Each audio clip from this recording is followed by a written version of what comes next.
You said it's time for us to add a branch in the family tree. And I said the world is just when you and me makes three. When you and me makes three.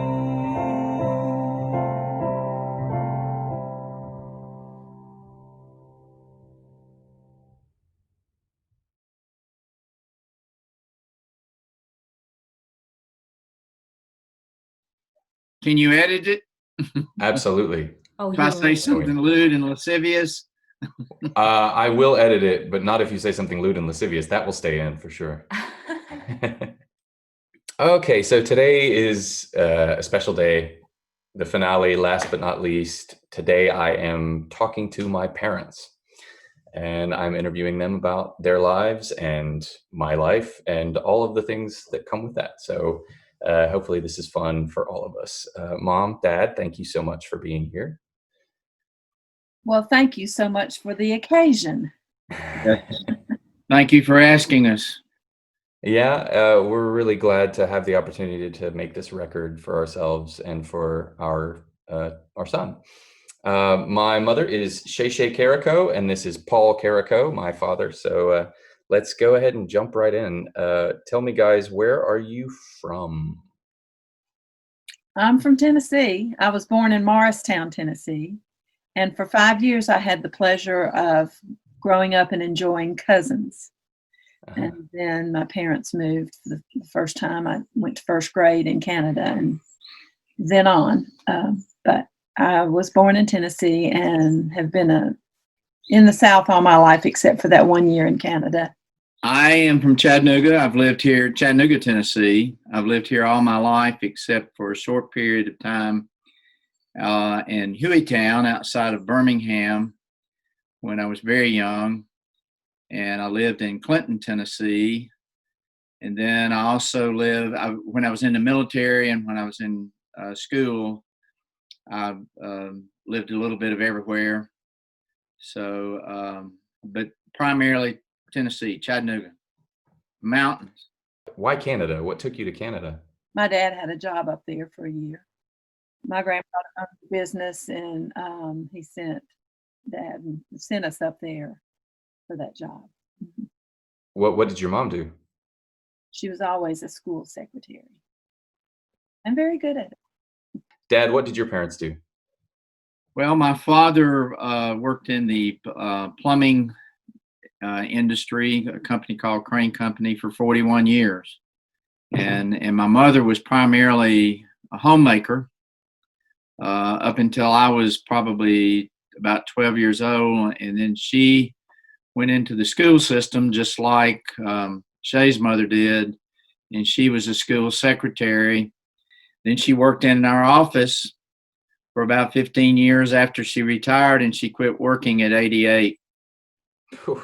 And my father quit working at 85.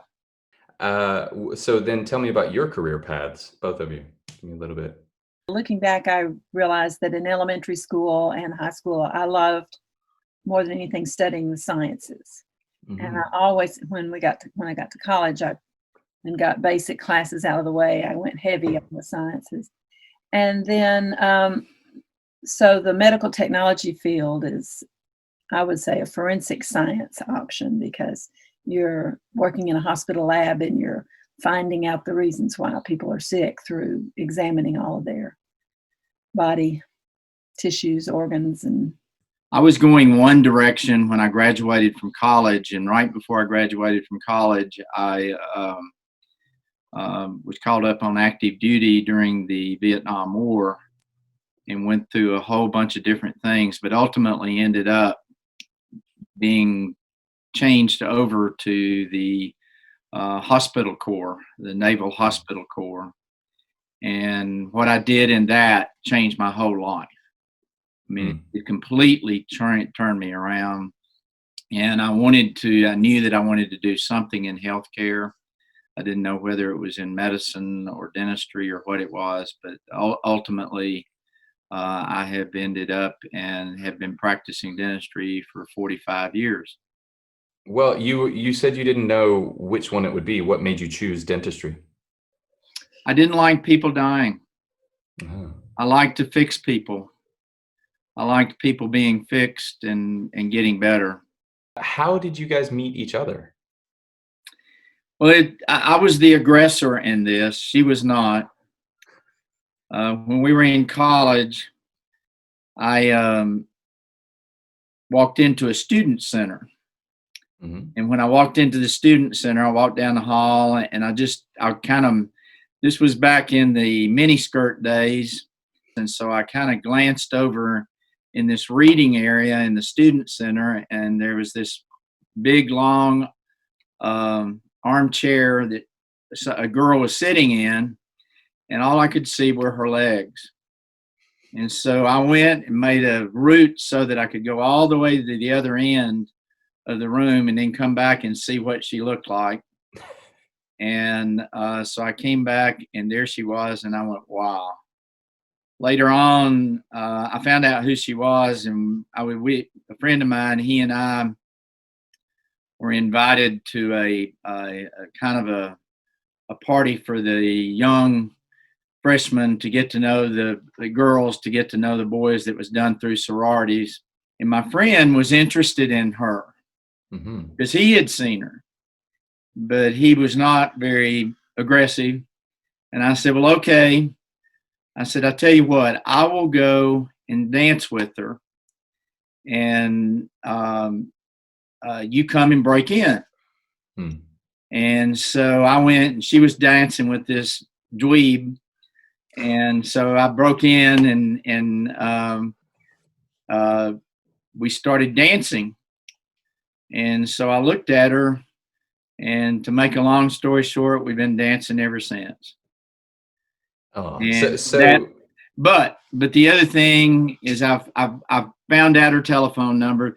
My friend never came and broke in on the dance, and so he didn't. No, he was. See, here I was thinking that you blocked him and that you were the world's worst wingman. No, you were supposed to set him up, and you just took her away. No, he was afraid to ask her, and she already had a date. She had the date this dweeb. With the dweeb, yeah. And so we kept dating, and here we are.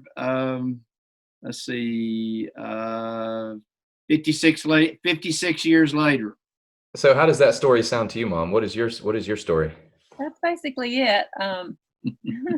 When I started dancing with him, it just felt so right. I didn't know this guy. He just walked up. And so I say to people, if you know the phrase, love at first sight, I think that was the way it was with me. And I can't explain why. He would ask me out, and I'd say, no, I have plans. And then he'd say, well, how about next weekend? No, I have plans. Well, how about the weekend after that? I said, and finally he said, just let me know when you're not busy. Or some such like that. I think he went back. I think he said, we hung up, and I think he called me again. Actually, I came back and I said, all right, when is the first day? When is the first evening that you have open? And she told me, and I said, all right, I will pick you up. And after that, you have to take whatever chance you can get. Right. But the thing is she never went out with anybody after that. Did we go? Is that when we went to the play? We went to a play. We went to a play. I had to go take her to a play. It was a requirement. That was a requirement for her in English. What play was it? Do you remember? I don't remember the play. I was looking at her too much. I could have cared less about the play. You went from this wonderful dance where everything made sense, and then how long until you were married? We dated 5 years. 5 years. Right. So you were married a year. You were married after college, and then did you stay where you were? Did you move? What happened? Well, I was in the service, and I was moving around a whole lot, and I did not know for sure where I was going to be or what I was going to do. And then I found out that I was not going to be going anywhere else. And then we set a date to get married, which was a little bit over a year. He thought he could go to Vietnam. I thought I was going to go to Vietnam, and I didn't want to get married and be killed and she be a widow. So after you finished in the service, you went to dental school. Mom, what were you doing while he was in school? I was in the lab at Baptist Memorial Hospital. In Memphis. In the pathology lab in Memphis. And she also taught, she won't tell you everything. She taught in the medical technology school there. And then she also was one of the main people in the special hematology laboratory, which was a pretty big thing. They call people like me, we had a PhD degree when we finished. And that meant put hubby through. Put hubby through. So meaning you were working while he was I was in graduate school and dental school. At what point in this process did you decide the time was right to have children? Essentially, having a baby could be free.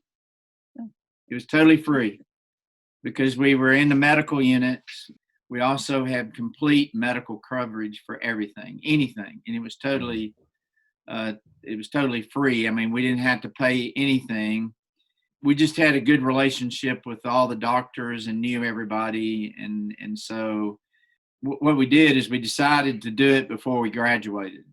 I did go back to work after Trey was born. Yeah. And we had found a very highly recommended lady who only kept 2, maybe 3 children in her home. And her home was about a block from ours. And we really liked her. And so I felt comfortable leaving Trey as a baby. And you actually took care of him when you were on summer break. We had him in March. And then when your summer break came up, he was the he took care of. He was only 2 or 3 months old, and I took care of him totally by myself during the summer. Yeah. One thing I want to tell you, though, this is very important. Paul built a cradle while I was pregnant with Trey, and it's a beautiful cradle. You know what it looks like, and you slept in it. But we didn't have a shop. We lived in an apartment, and so he put all the parts, the lumber and into the trunk of his car, and he would drive to the Naval Center because they had a workshop, and he would go there, take out what he needed to use that night to make whatever part of the cradle he was working on, and that's how he built that cradle. That's great. So you've mentioned Trey a couple times now. How many kids did you have? We have 3. I had 5 pregnancies, and we all say, oh my gosh, if we hadn't had those miscarriages, we wouldn't have had baby Seth. So we're so great. Now, looking back from a time that was very sad for us, we are happy that we had baby Seth. Those miscarriages don't seem so important anymore. I know this sounds crazy, but she was pregnant 3 times in 9 months. And she had 2 miscarriages and then got pregnant with Trey. Yeah. Because 3 was a good number. Probably we went to 3 because after I had Nathan, which was the second boy, my mother met us in the hall and tears streaming down her face saying, you will try again, won't you? Because she wanted us to have a girl.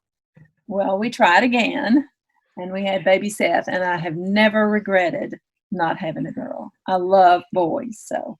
I would never want a girl.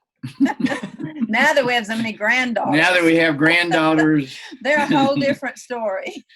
Did you feel, I mean, it's got to be an incredibly sad thing to go through. I mean, I've had friends who've gone through it, and I know how difficult it is.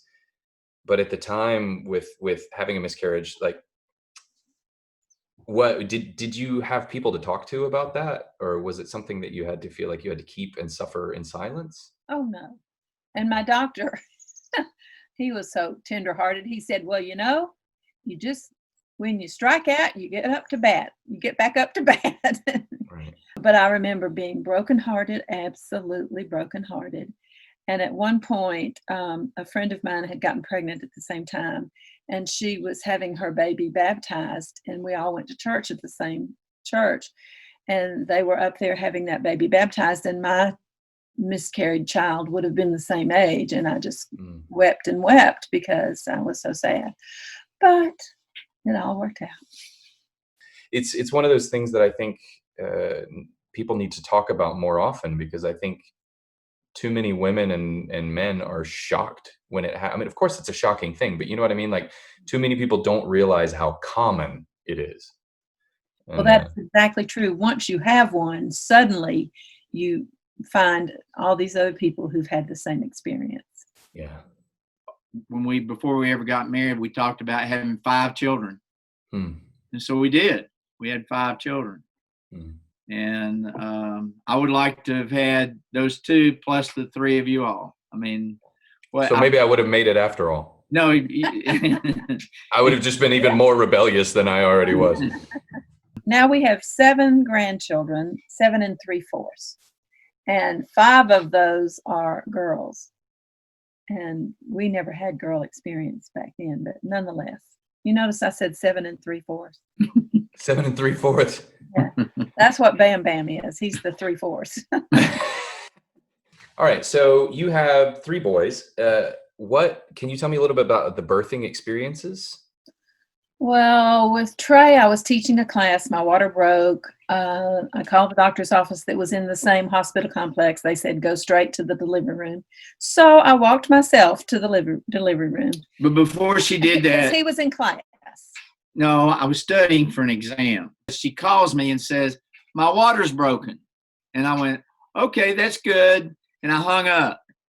And she hung up. And then I went, what? What happened? And I couldn't get her. But anyhow, so I went to check myself in, and they'd already taken me into the inner sanctum. And your dad met the doctor or a nurse, I'm not sure which, outside, and the doctor said, well, we're giving her twilight sleep, and this is your first child, and it'll be a long time before it's born. So I don't know what you did immediately, but you left because you thought you had plenty of time. Trey was born in like 28 minutes after that. They came somebody came. I was leaving, and they came and got me and said, she's having the baby right now. So I hadn't seen the child yet.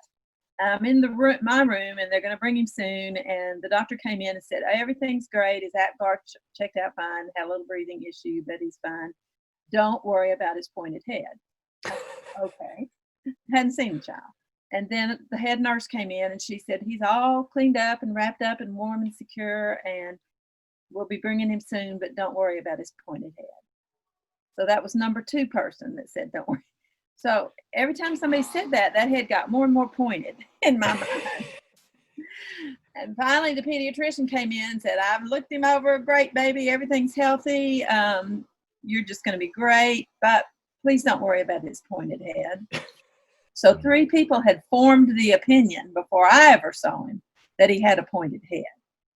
By the time they brought him in there, he was beautiful. He didn't have a pointed head, or not like a cone head. It was somewhat molded because he came so fast. Yeah. But he didn't have a pointed head, not like I was imagining. And then there's Nathan. With Nathan, when I called the doctor's office, they said, because of your past history with Trey being coming so fast, you come on down. Let's not wait any longer. So sure enough, he was, I know.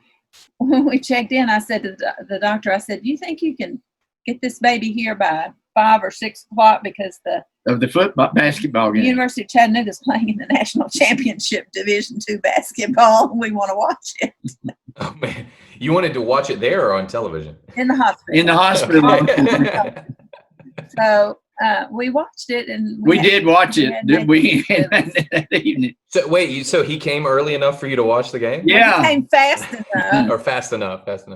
Well, that must have been, my water must have broken earlier in the day for them. It was Seth, the one where I was lifting the garage door and my water broke. And I got the boys. I called Gwen, her neighbor, and I said, Gwen, I'm sending the boys over. And so they went to Gwen's house. Well, the neat thing about Nathan's birth and your birth, I got to be there with both of those.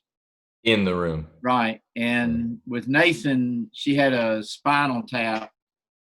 And so that from a medical aspect, it was just very interesting how they did that. Sure. Yeah, and absolutely. They handed me the baby. They handed me Nathan and said, okay, clean his mouth out. Get him to breathing. And I'm going, what? They said, you know how to do that. Get him started. And so I cleaned his mouth out and got all the fluid out of it. And then kind of patted him on the back, and he'd, So that was a neat thing. That was. With Seth, you were going to try to have him naturally. It's all natural, but without anesthesia. Without any anesthesia. Mm-hmm. And she I think I did, or maybe I no. She got about halfway through having you.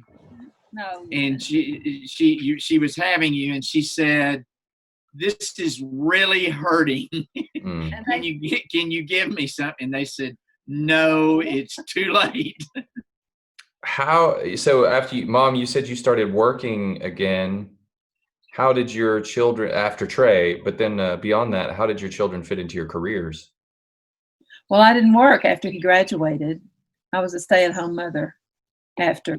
We came back here, and he began to practice dentistry. I didn't work until much later.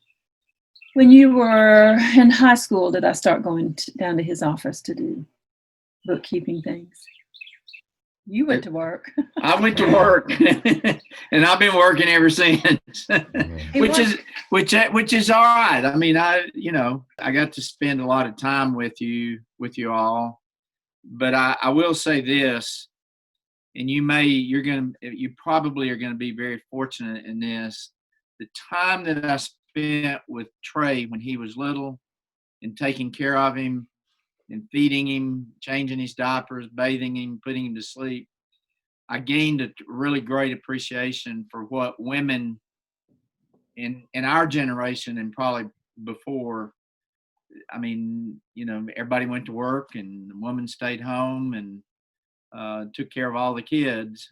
It was kind of neat because I would be out with the stroller, and other young mothers were out strolling, and we would get to talking about feeding them.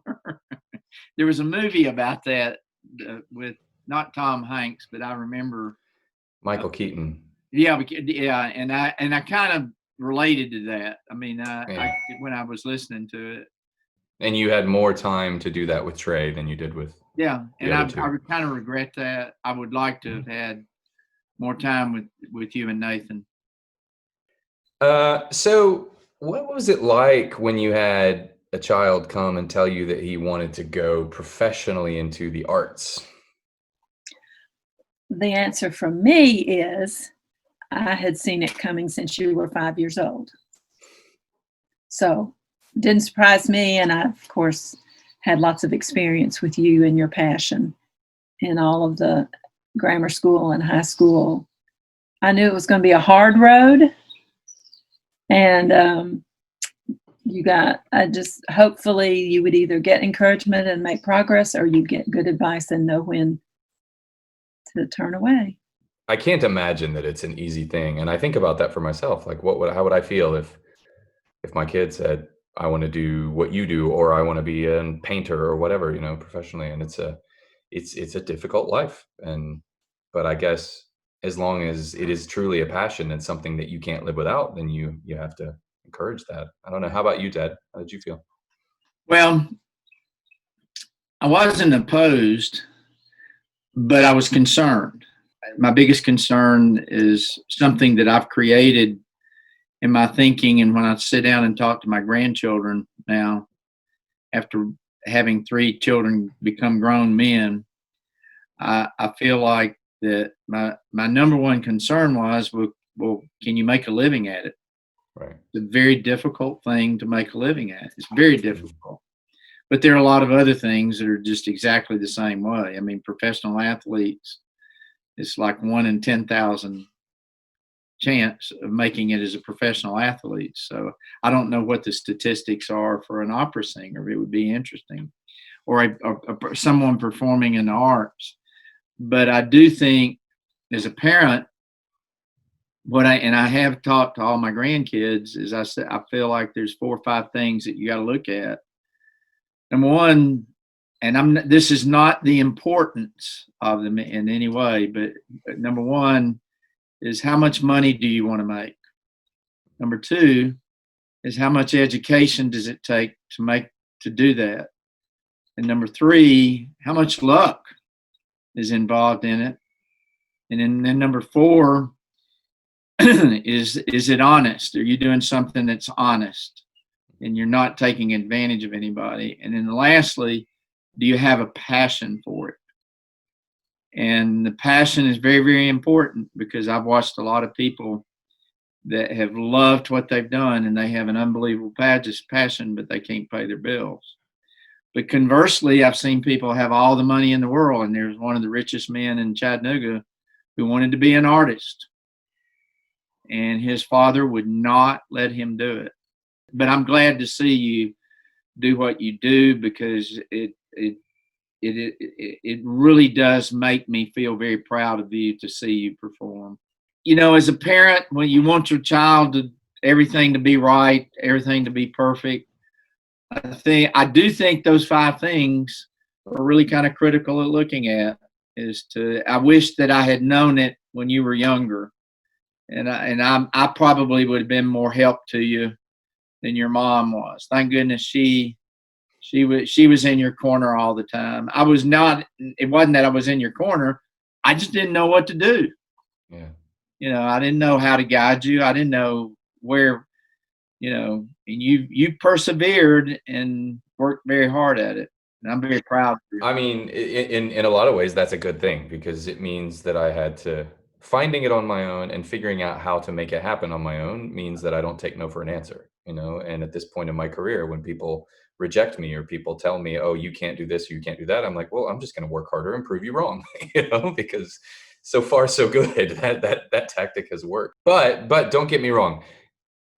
Drowning in debt and being poor for 10 years sucks. So it's not all sunshine and roses. It's becoming sunshine and roses now. I think God has a plan in everything, Mm. and there's a direction in everything, and ultimately, you either choose to follow that direction or you don't. And I think you followed the right direction. Mm. And I think all the people that I've seen around you that are in opera, you know, I see their passion, and I hate to see it not being able to be done right now in this time period. I really do. I miss it. Really miss it. Mom, your mother wanted to be a singer. Is that right? Mhm. Did she ever talk to you about that? About her feelings about not being one after dreaming of doing so? She really didn't. She went to Butler University for a year and studied voice and dance, and then met my daddy, and she never finished college. And I'm sorry that I didn't have enough. I didn't even think about discussing, oh, Mom, were you ever sorry? Because Mm. she didn't seem to be Right. sad. Anyway, but yeah, she did. She sang in the church choir, and they always gave her the solo soprano parts, and she was good. So, and my brother Ed could have been a maestro pianist. So Mm. I claim that your ability comes through our side of the family. I think she was deeply, deeply in love with Dick Meese, Mm. Jay's father. And the way I saw, they had their horrible ups and downs. But the thing is when he died, I remember standing watching her singing over his casket. And I can't remember the song, but I just remember it was very beautiful. But we were just, I think Nathan was there and I was there and Ché Ché was there and she was singing. And she had a beautiful voice. It had to be there. All right. All 3 of your boys have moved away from home at some point. What is that like?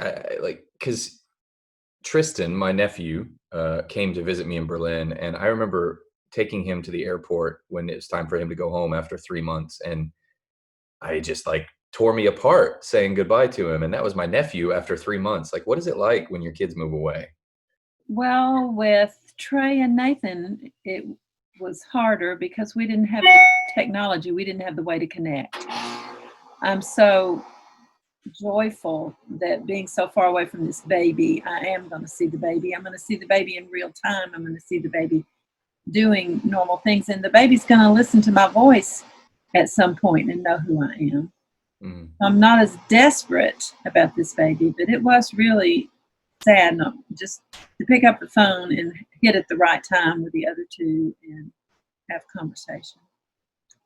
I didn't like it, but then I remind myself about all the families who have a loved one on a foreign shore in this military service. And so I push away my selfish feelings.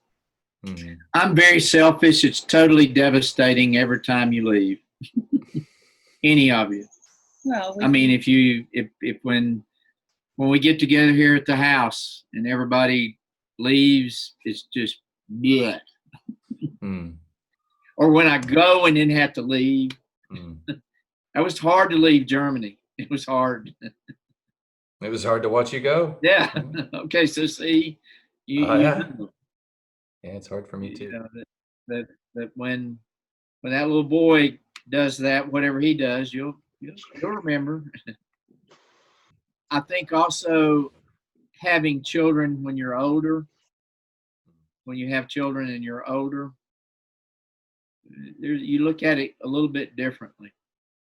Mm-hmm. And when it's like I was 38 when you were born. And so there's a look at it. I mean, I could see it in my father's eyes when I left. I could remember that. In my dad and mom's eyes, I could see it when we were gone. So you've had 7 grandkids, right? I think most people would assume that that is a wealth of grandchildren. Why are you so greedy? Why do you want one more? Wow. Oh, I just think it's because it's your joy that I see through this child.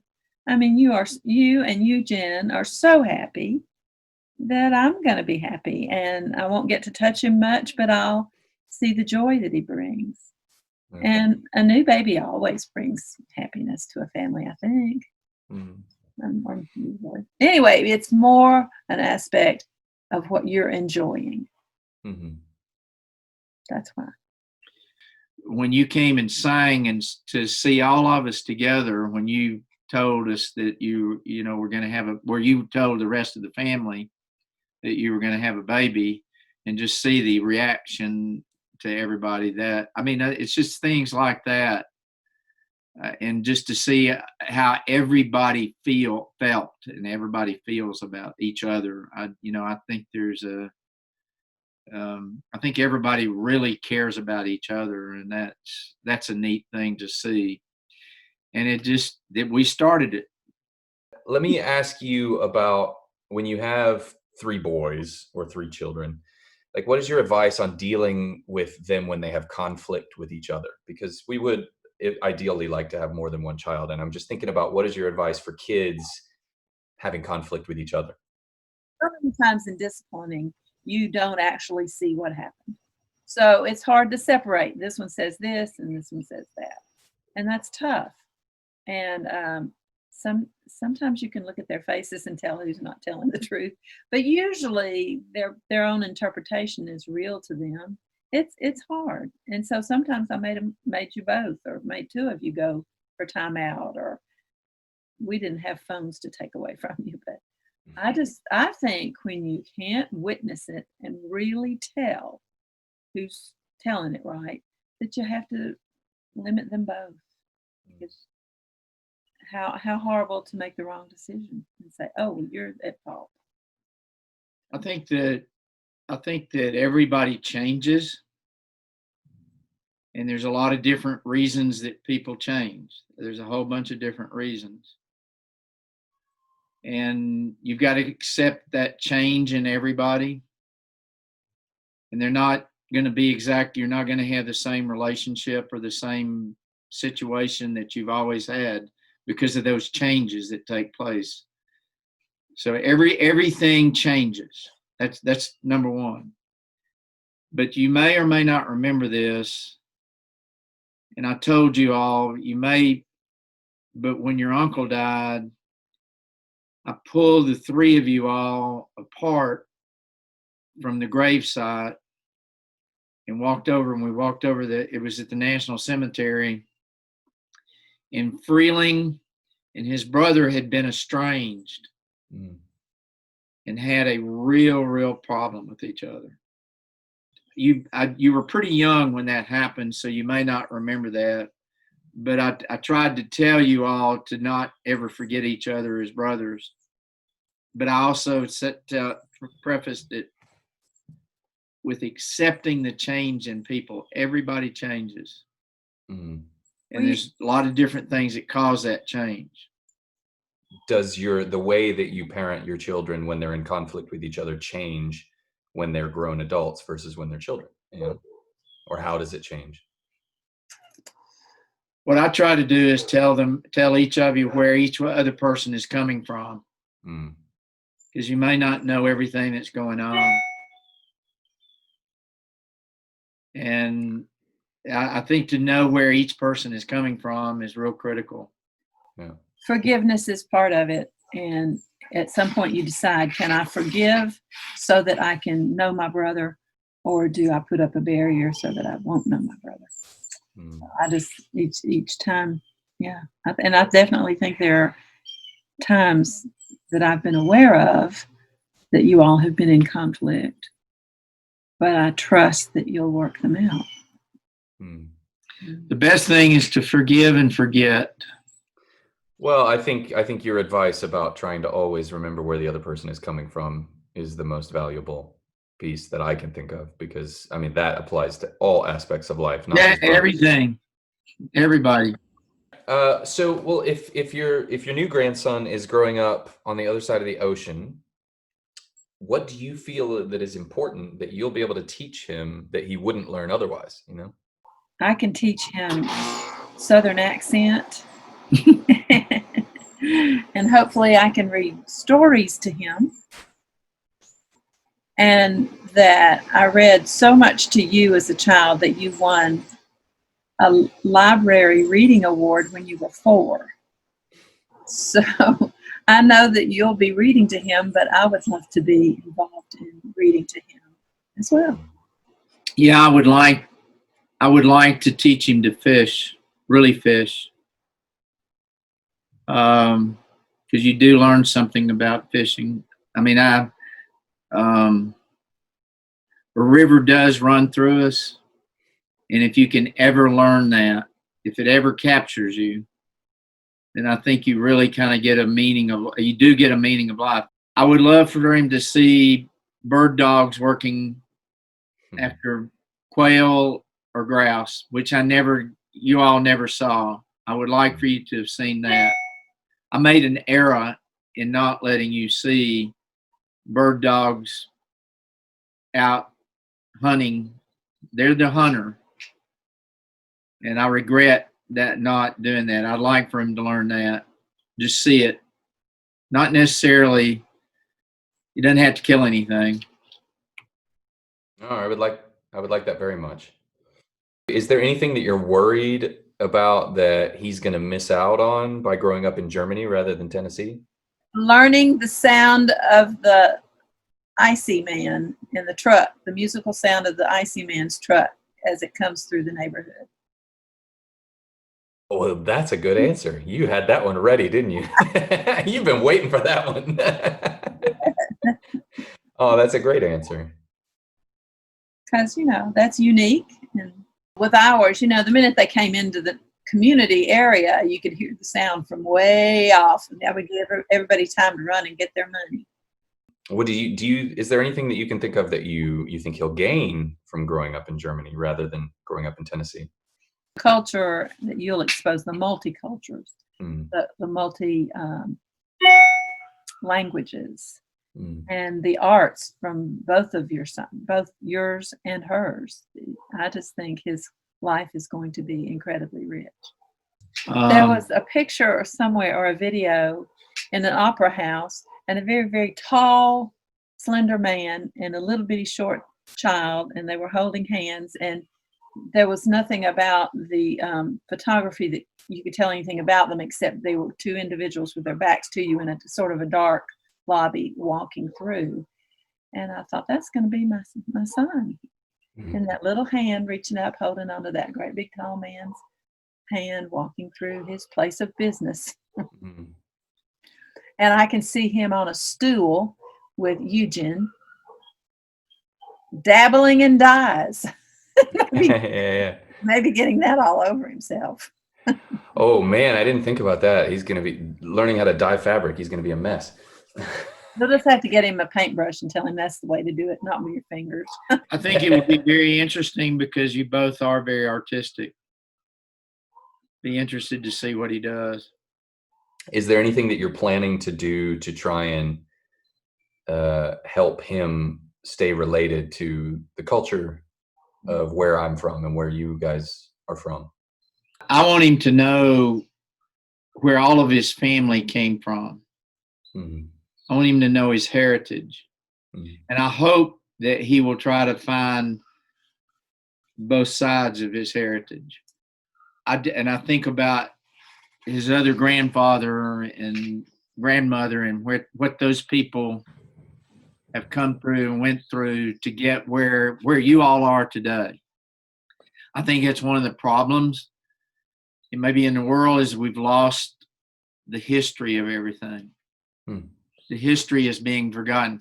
It's being forgotten of families, and it's being forgotten of civilizations. But I am going to make every effort. All my grandkids, I'm going to make every effort for them to know exactly where the Mises and the Caricos came from. I have no doubt you and Youjin are going to really enrich his life and enlighten him and teach him beautifully. I have no doubt about that. And keeping him in touch with his southern states, Tennessee heritage, that's going to be tough. We'll just have to play Rocky Top every time we zoom in. Oh, that's great. We'll teach him to dance to Rocky Top and lots of Southern conversation. Lots of Southern conversation. I'll talk South to him. I'll talk South to him. I'm so curious. I mean, he's going to have the weirdest accent. That's for sure. I like to think of it not just being Tennessee, but Appalachia. Sure. Yeah, me too. I agree. I think of it the same way. Absolutely. Yeah. All right. The last part of the interview here is my questionnaire that I'm asking everybody. So let's dive right in. I've got 5 questions for you. We will start with number 1. Question number 1 is, what is the best piece of advice that anyone gave you and or the worst piece of advice anyone gave you regarding parenting? I had a Jewish man that I got to know about 35 years ago, 40 years ago. And when you all were all kind of driving me nuts and kind of crazy, he said, what you will do through your life is that you will give your kids things that you didn't have, that you wished that you had had when you were a kid. And you'll forget to give the kids the most important things that were given to you by your family, by your parents, by the important people in your life. You'll forget to give them that. You'll give them the things you didn't have, and forget to give them the things you did have. You did have that were very, very important in who you became and why you became that. My mother told me that when one of you was pitching a fit, just to laugh at you and let you fling yourself down on the ground and pitch that fit, and you would get over it a lot faster. I don't know that I had to practice that with y'all, but I remember doing that with Weston Carico pitching a fit down at Coolidge Park. And I started laughing at him, and I said to the girls, hey, look, everybody's looking at Weston. And he quit. Okay, question number 2. What did no one tell you that you wish that they had? I had to realize it on my own. Is again, don't take your children or your wife for granted. And when I saw when I saw people lose a child or lose a wife, I learned from that. You don't ever take that for granted. Don't ever take it for granted. How much boys eat. How much boys eat? You wish you were more prepared for that? They do not eat, they graze. Yeah. Boys great. They graze. Meaning we just eat all day long. They're constantly moving through the kitchen. I wasn't prepared for that. Question 3. What is the one toy or piece of equipment, distraction, whatever, that you absolutely could not have survived without with young children? A humidifier. A humidifier. Yeah. That is a truly unique answer.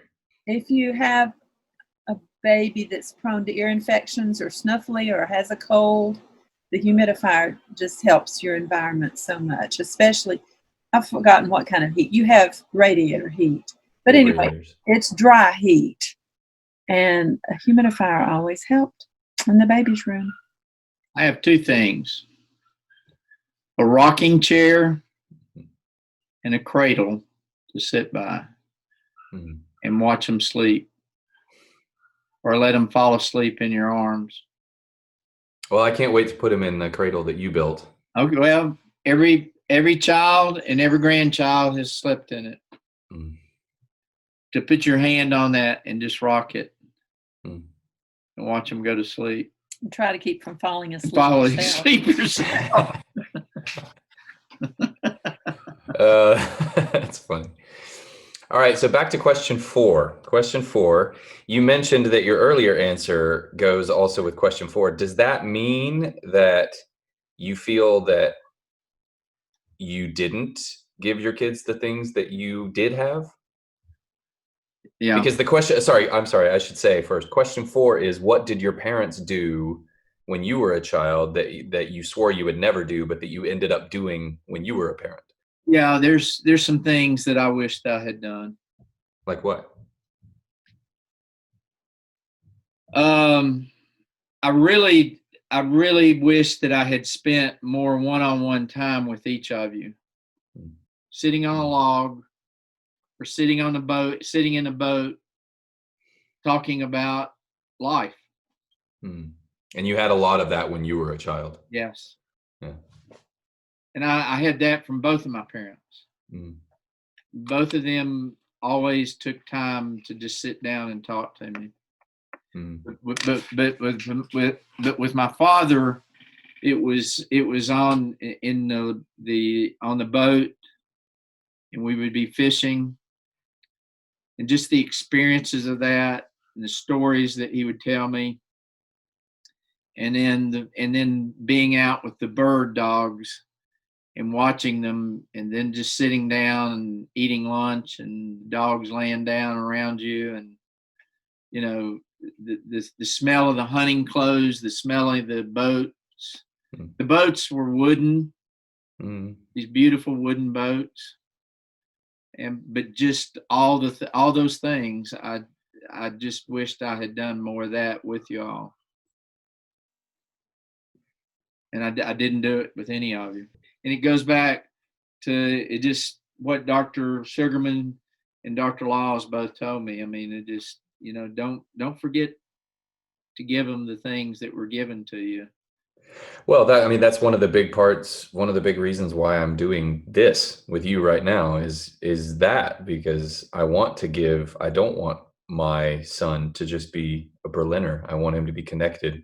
And I want to give him the things that you gave me. I definitely want to give him the things that I didn't have, but yeah, you're right. I think it's really important that I am learning from you guys and trying to think back for myself to remember what are the great things about my life growing up that I can share with him and help him keep connected to.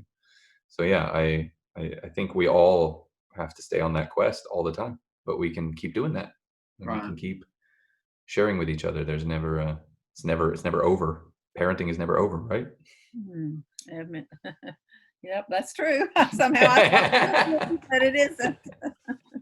All right, so we come to it. We've come to the last question, question 5. The scary thing for me at this point is I'm about to change my first diaper any day now. And I just am looking for tips and techniques and tricks, advice from anybody. So give whatever you have to help me. How do you change a diaper? Well, changing a diaper is right up there with the first bath. Just wait Right. till you have to hold that child and not let it slip out of your hands and bang its head or whatever. I think the first bath was tough because Oh, crap. I hadn't even thought about that yet. and Great. Now I have one more thing to be terrified of. Thank you. you're insecure holding this tiny thing, and they're not as fragile as you might think. But as far as the diaper, the mechanics are really there. Diapers are pretty self-explanatory, especially if you're using disposables. But I think that I always bent over and got real. If at first you put a child down to change and they're going to wiggle and try to roll, I lay down, not hard on them or anything, but just kind of covered their bodies with mine and kind of nuzzled in their neck and whispered little things about "you're such a good baby," and that seemed to make them not move as much. And Oh. moving and flipping when you're trying to change a diaper is what is hard. So then I feel like that settled them down and they were more compliant to what I had to do. Well, the first time I changed the diaper for Trey, I thought I was an old hand at all of it because I'd changed. How hard can that be, right? No, because I'd changed diapers. I worked in a neonatal unit when I was in the Navy. And then I had worked at St. Jude and had changed diapers. And so I thought I was really pretty cool. And so the first time Ché, don't worry about it. I got it. It's a piece of cake. And so the first time she left and left me with him, I went in, laid him down on his bed, and I realized everything wasn't there. And so I'm going and reaching Get it all together. to get it all together so that I can do it. And so I came over there, and right when I came over, he pees in my face, and then pees in his face, and he swallows some of it, and he throws up. So I've got throw up, poop, and pee all over this little kid, this baby. Yeah. And so I finally got him all cleaned up and got everything. And so we lived in this townhouse and had we were down on the first floor and then on the second floor were the bedroom. So I'd taken all the clothing, all the bed coverings off of the baby bed and rolled them all together, and I kicked them down the steps. And so they rolled down the steps and the diapers came out and everything. And I just said, oh crap. And so I went into the bedroom and sat down and started rocking Trey to go to sleep. Did he have a diaper on? Yeah, I finally got it. I got his diaper on. I got him cleaned up. And he cried. He peed on himself. He pooped. He threw up. He was doing it all at once. And I'm going, oh, crap. Ché Ché is going to she's going to think I'm a blithering idiot. And so anyhow, I went in there and I got in the rocking chair and I sat there and rocked him. And so she comes in. She goes, Paul. And I didn't answer. And then she evidently came around the steps to come upstairs and now everything's rolled. Paul. Quiet. Oh, no. Be quiet. So that was my first experience with my child, child in changing it. But it's a piece of cake now because you got disposable diapers usually. Yeah. That's easy. There's nothing to it. To get all your things it's together. Easy peasy. You just got to have your stuff together. That's all there is to it. But we had cloth diapers. And you had to put safety pins in it. So you're scared to death that you were going to put the safety pin through your child's navel or through his side. So I stuck myself all the time doing that. Well, some things never change. You said he cried and peed and pooped on himself. I'm pretty sure he did that after last year's Christmas party. So. Oh my gosh.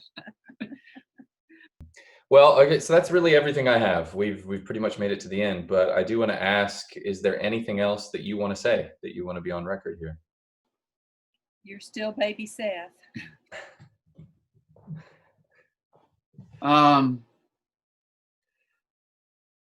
I think children are the greatest gift that are given to you. and they're the greatest responsibility that are given to you. And you can really mess them up if you're not careful. Or you can always be there for them. And I think the grandchildren are kind of the best reward of the children for you. The grandchildren are the best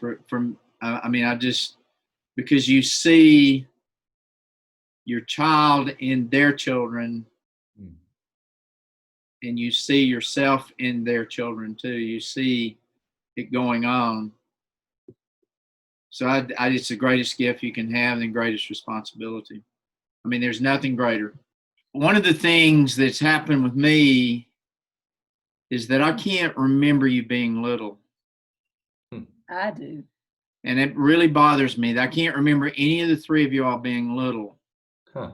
And I can look at pictures and I get, but I just can't visualize you being little in my arms, holding you and feeding you. And, you know, and that bothers me.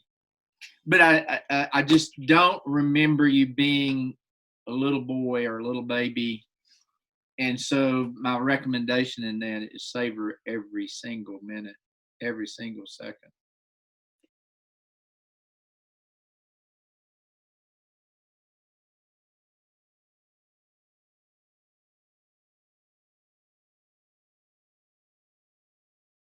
Confinement song number 1, dedicated to all the parents out there.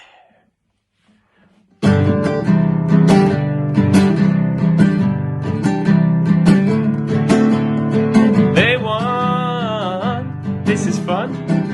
There is cooking to be done. There is food for everyone. But it's still just day 1.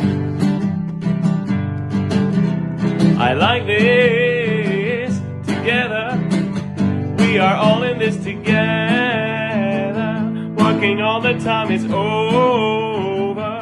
This is everything. Now, I will say that you kind of cried a little bit when you said, Mother, please have another child. Trey beat up on Nathan. Nathan beat up on me. And I don't have anybody to beat up on.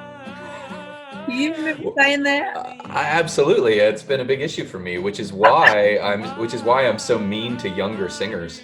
Like if I have like a younger male singer who's like coming up and is kind of a mentor kind of relationship, I always pick on them extra hard.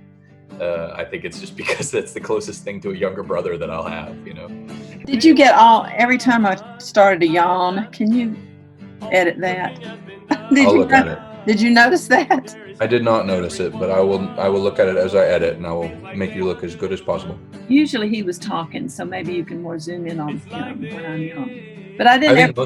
I think it's okay. Most people are going to be yawning when he's talking, so it's okay. They like to listen to music. Well, he's going to listen to heavy metal from the moment he's born. So. Now that worries me. That worries me. You should have seen the look that Youjin gave you. Oh, I can go back and look at it. I'm still recording. It's like, what? But I've really enjoyed it. It's been very good for me because it's helped me be better at talking to people in general.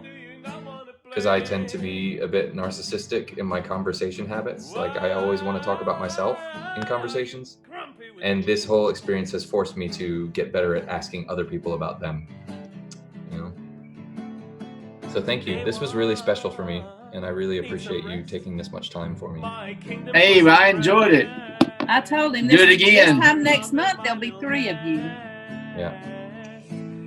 I know. Bye.